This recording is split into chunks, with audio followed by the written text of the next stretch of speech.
Hello everybody and welcome to Tech Art for All. Today I'm going to do a really quick lesson and we're going to talk about the standard Maya formats, file formats, and we're also going to dive a little bit into construction history and what that concept is. The two have actually an interesting um, correlation, so we're going to investigate that in a few minutes. Let's start out with talking about the file formats. As you probably already know, Maya has two formats, MA and MB. MA stands for Maya ASCII and MB stands for Maya binary. There's a couple of pros and cons between the two. So let's start discussing or taking a deeper dive into what the formats are and how they work. So I'm going to make a quick sphere, have a default scene, quick sphere in there, and I'm going to save it as a MA file on my desktop. Call it sphere.ma. So the cool thing about MA files is they're just a pretty big text file that has mel commands that basically construct the scene from scratch. So everything that you have in the scene is inside that MA file, and you can open it up and look at the mel commands. The thing to remember is that it's actually it's a special mel commands. Not all of them will work inside of a mel script. So you just got to be aware of that. That some of the stuff will work, some of it you have to make changes to, but it's a special um, type of mel compiler that runs when you open up an MA file, even though it is mel. So let's open up a text editor. I usually use Sublime. It's very handy. It's I think free when you download it, but if you have, I think the license is $30. If you have $30 to spend, it's money well spent because it's an excellent um, um, kind of tool to write your scripts. There's also Edit Plus on Windows. I'm not sure what people using a Mac OS would use, but Sublime is pretty excellent. And both Edit Plus and Sublime have color coding for Mel and Python, which is really nice. And there's additional tools that might be of interest. So I'm going to open up that sphere.ma, and right away, if you've written Mel, you can start recognizing that, hey, each line is just kind of like a Mel command. And like I said before, it's a special, when Maya opens up the MA file, it goes into a special state that uh, um, understands certain commands that regular Mel scripts won't understand, or certain syntax. So just be aware of that. So we can see that in the beginning there's a header with some information about the format. Has some file info. Once again, just kind of Maya telling itself what it needs for this file. And then it starts creating the nodes. And the first command, one of the first commands is create node. It's going to create a transform. And the name is going to be persp, and it's for the camera. So it's the perspective camera node.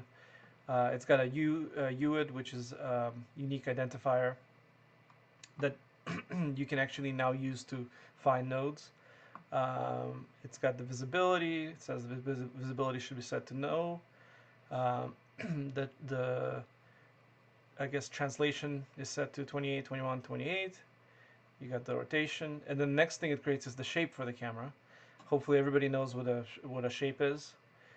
If you don't, basically a shape is, so the transform is the thing that defines the position, rotation, translation, and other kind of like positional attributes inside of Maya, and the shape is actually the node that is the child of the transform that defines the specifics of the current node you're working with. So a camera will have its own shape, a polygonal sphere will have its mesh shape, um, and so on. And then you can see, it just goes on to create the top camera, the front camera, the side camera, and here's our sphere. So create, and it's cool because I can actually take this create node command, move it in, copy it and paste it inside of Maya and run it, and it will create a sphere, which is really nice. So if you haven't guessed already, this is actually a very, very handy way to experiment and learn Mel, as you can open up your scene and actually um, take a look and see what the contents are. Another useful thing about MA files is, you know, you could potentially modify uh, the settings of your scene directly inside of the MA file with a, you know, you can parse through the MA file using Python or something like that, and actually make changes.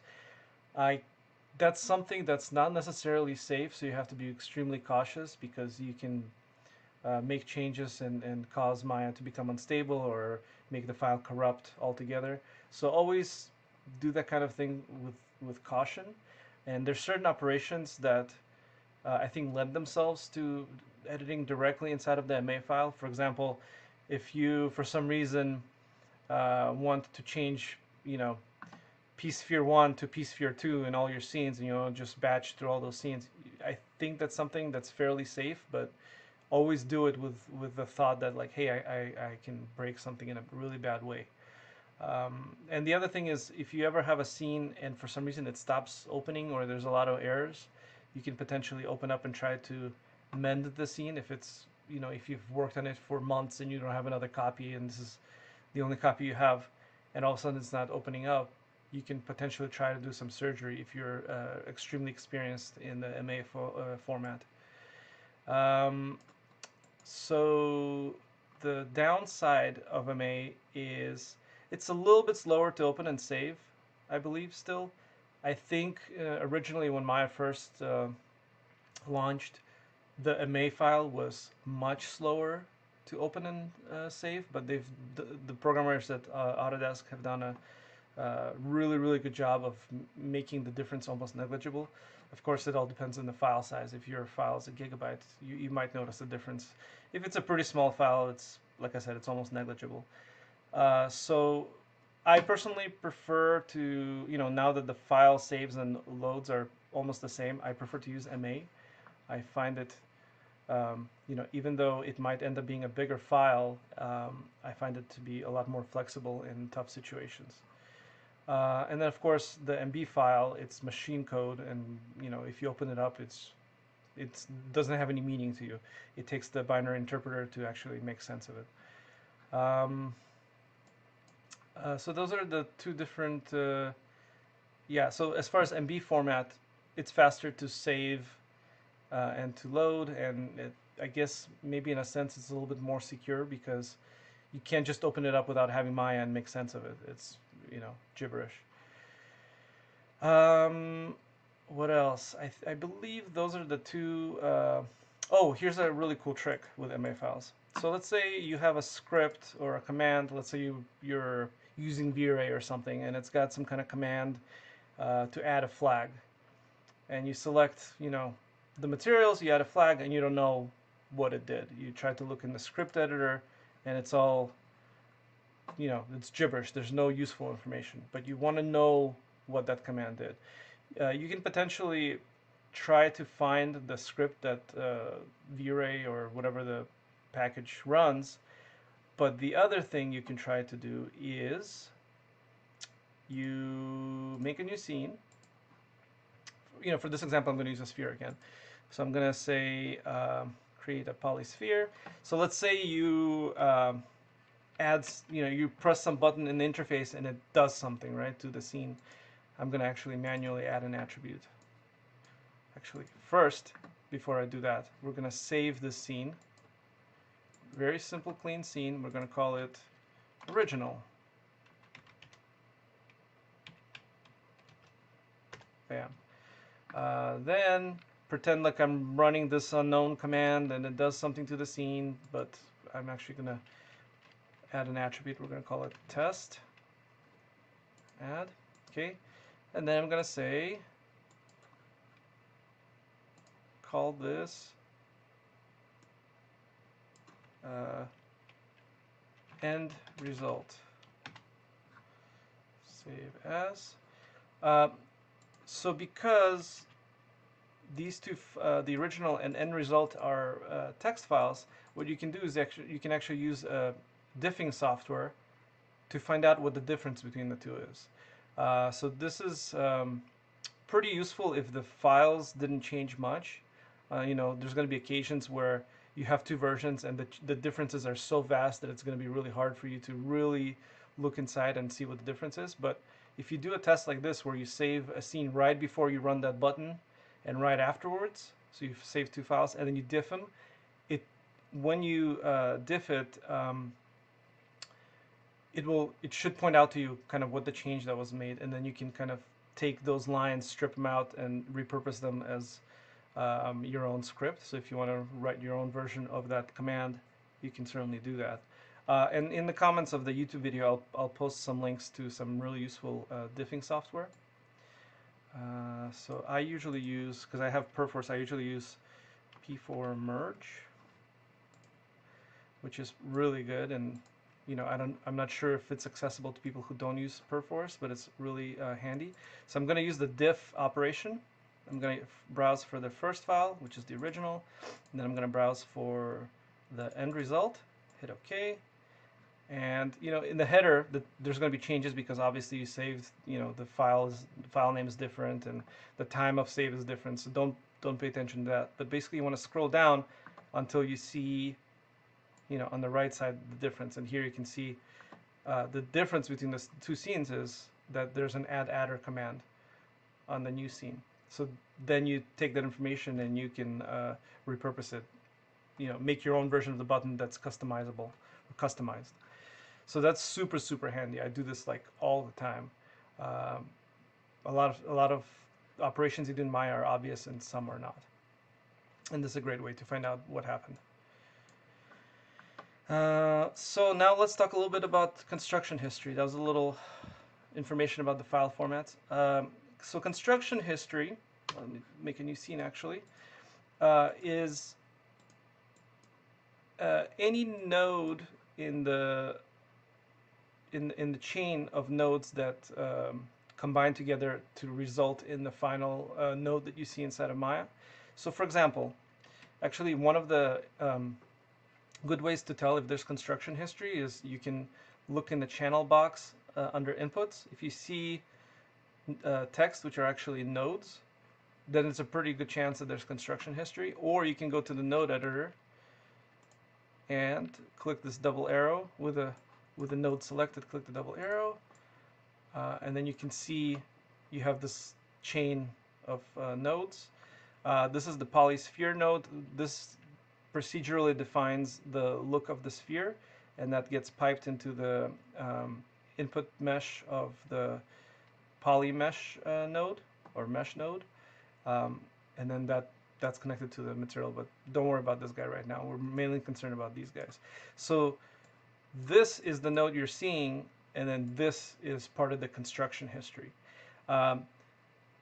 So the pros of construction history is that obviously it keeps the information live. So for example, if I, in this case, go to the sphere and I click on the polysphere node, I can change the number of subdivisions.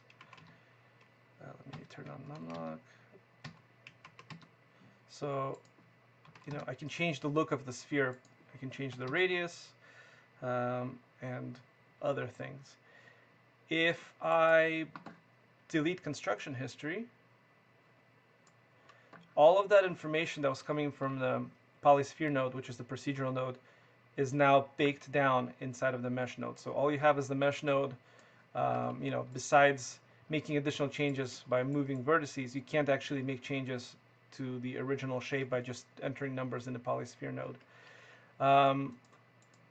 And then so that construction history node is the one that actually defines how many points you have and you know, the original shape of the sphere. There's also construction history, which is considered to be a deformer, and deformers are all under here. It includes skin clusters, which is used for skinning, lattices, a bunch of nonlinear deformers, but all of these under the deform menu are called deformers. And the reason why they're called deformers and what separates them from the other construction history nodes is that they don't change the amount of vertices or, you know, insert edges. All those deformers do is change the positions of the points that are there right now. So for example, if I create a lattice, you know, I can, it becomes the construction history node. So you can see here's the, let me see, where is it? Actually, if you go to show auxiliary nodes, it will give you more information. So here's my pSphere mesh. Here, I got it selected. And all these nodes before, leading up to it, are construction history now. So the deformers, if I select the deformer points, let me select it like this, and I start moving it, you can see that it's deforming the sphere. Actually, that's a bad example, I think, because oh, no, I don't have soft selection on. Why is it doing this weird? Oh, here we go. So you can see it's deforming the sphere, but it's got all the same points and it's got all the same edges, and so the deformer will only move the points around. It will not actually manipulate the I guess the connected pieces, like the components. So that's something to know, because there's an option called delete non-deformer history, and this doesn't always work correctly, but it's really nice that it's there because it works most of the time. So I can select this guy, for example, and I can make a non-deformer change to it, so it will add construction history that's non-deformer. For example, mesh tools.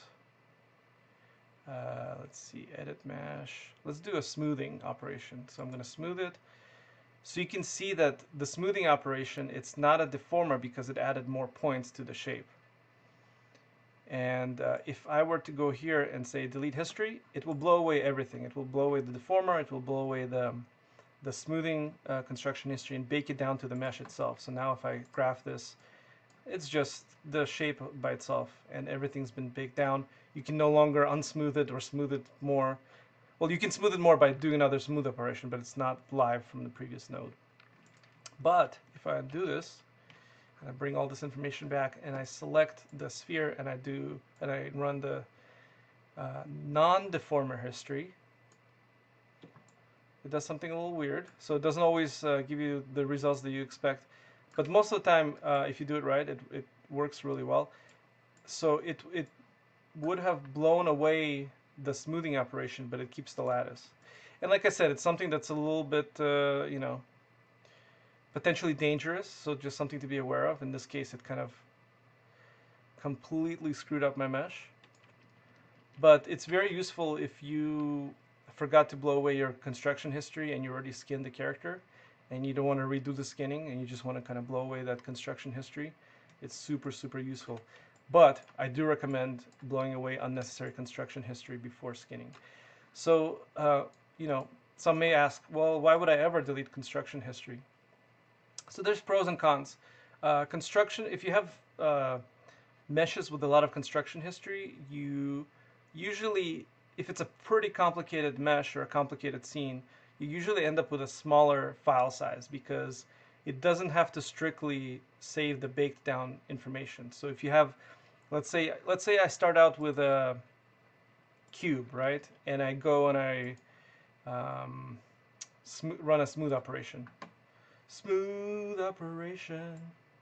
Am I the only one who does that? Okay, smooth operation, and then you hit save, maybe do it again. So you might think, oh my god, that's a lot of vertices, the file size is probably going to be big.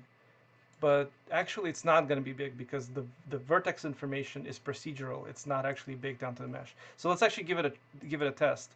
I'm going to save scene as my ASCII. I'm going to call it with history. Save as. Remember how in the beginning I said it was going to be a fast lesson, and here we go. It's already pretty long. So this is with construction history, and then I'm going to delete construction history, and you get the same sphere, right? It's the same, visually it's the same sphere, but now the information has been baked down. Each vertex is actually a vertex in the mesh. Save scene as without history. Oh boy, I really hope this actually does what I want it to do. So what should happen is with history should be a lot smaller than with history.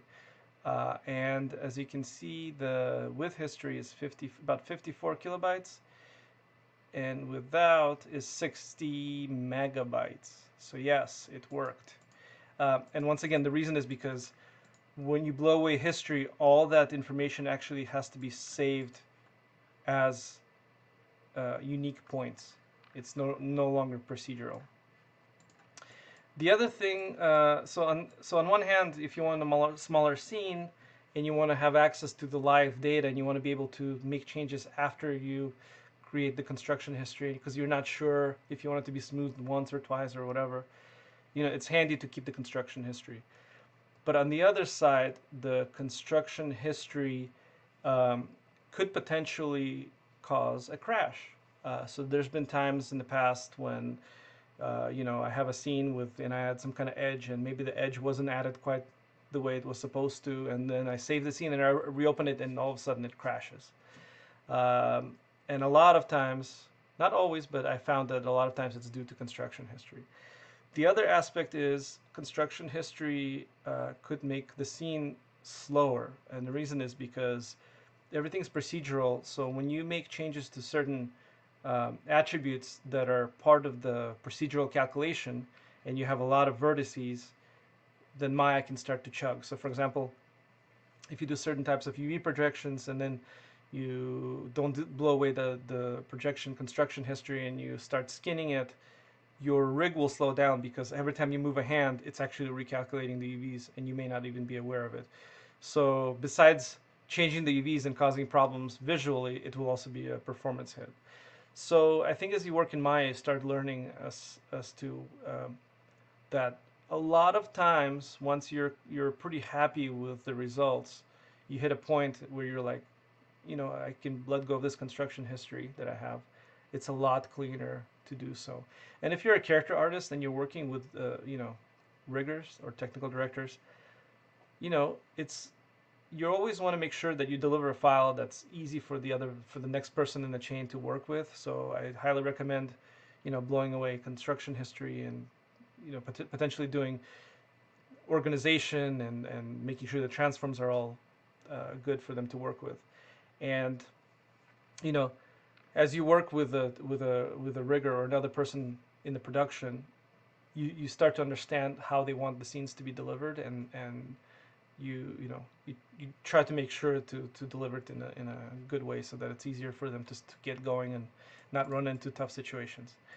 So I think that's actually enough for this lesson. I thank you for joining me today, and I hope you learned something new.